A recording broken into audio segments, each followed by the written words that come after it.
Soja, ningependa niulize kwa sababu gani wao watu wa opposition wengine ni wakubwa, wamekuwa vice presidents, wengine wamekuwa na kwa cabinet na position kubwa, but they are fighting this youth called Raymond Omolo, who is the who serves as a PS pale kwa interior ministry.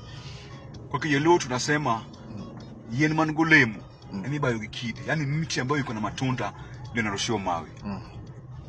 Hao watu wameshagundua Dr. Raymond Omolo amependa nchi na amependa Kenya mzima. Sisi kama Wajaluo ukienda Siaya watakwambia ule ambao sahi anasaidia jamii ya Kijaluo ni Raymond Omolo. Ukienda Migori watakwambia ni Raymond Omolo. Ukienda Homa Bay watakwambia Raymond Omolo. Ukienda Kisumu Raymond Omolo.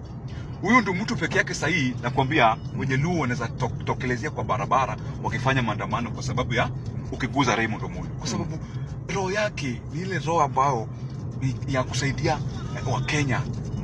Huyo ndio sasa tegemeo letu kama Wajaluo. Unajua most of these politicians hao hataki kuona mwenye ako mbele.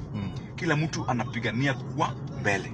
Lakini unapigania kuwa mbele umepatia wananchi nini? Unaona? Kuna mtu pia anaweza jiita jina yako ambayo tuseme huyu ulifanya hivi na hivi. Kwa hivyo sisi kama wa Kenya sana sana sisi kama jamii ya Kijaluo tunaomba watu wetu tupatie Ray support kwa sababu Ray ndio akona ile roho ya kusaidia kila mtu. Unajua watu wetu mostly politicians unapata kuna wale wanapenda fitina. Mtu anaenda tu kumwambia fulani siku hizi hakutaki anakupiga. Na ikifika kesho ukimtafuta sasa hataki kuongelesha hata simu yako ichukui. But Ray ukienda kwa Ray na jina la mtu atakwambia boss tufanye hivi.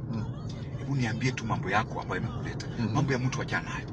That is Raymond Omolo. Apendi fitina. Ni mtu ambaye apendi fitina hata kidogo. Kwa hivyo ni huyu ndio mtu sahihi tunaona Kenya mzima, Luo mzima. Huyu ndio atatupatia mwelekezo. Kwa sababu sisi Wajaluo tumeenda kwa barabara miaka mingi, tunapata mostly Wajaluo ndio wanakufa. Hii mambo ya kuenda kwa barabara kurusha mawe. Sahihi ule ambao peleka tena Mjaluo kwa barabara rushe mawe. Unaweza ni alafu yeye ako ndani ya gari na ako na bodyguard na wananchi ndio wanakufa. Hatuwezi kubali. Sisi tumekataa. Mtu ana maneno na mtu unaona hati ukimpiga namna gani yeye ametulia tu. Ni mtu ametulia, anapanga tu mambo zake na anasaidia president William Samoei Ruto sana. Ndio hata president anampenda. Hata hao wabunge wengine wanampenda Raymond Omolo. Ukiuliza hata wabunge sasa watakwambia Raymond Omolo is a good person. Asante.